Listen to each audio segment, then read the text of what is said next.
Mikel, saiatu hartzen eta gero ez jan.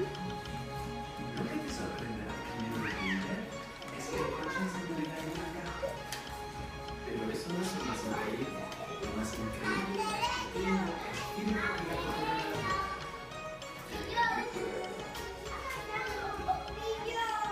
Ya sé que te gusta.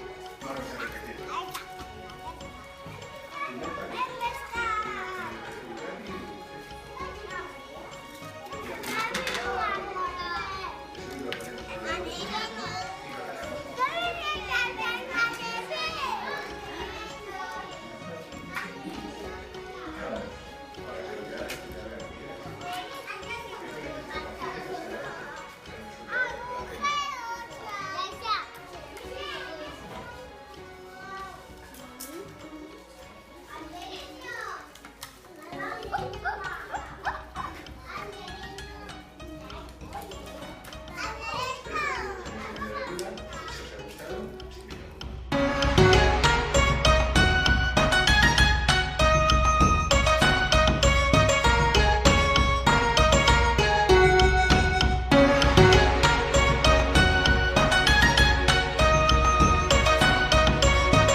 ¿Qué hay detrás? ¿Qué es aquello de colores que hay detrás?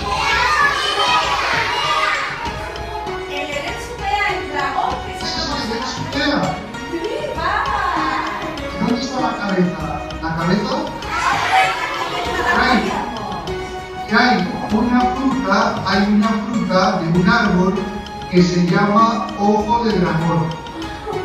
Que es como una cereza que está metida dentro de una nuez, pero es muy blanda por fuera y se pela muy fácilmente. Y dentro está una fruta que parece el ojo de un dragón. ¿Cómo escriben los chinos? ¡Ortigera!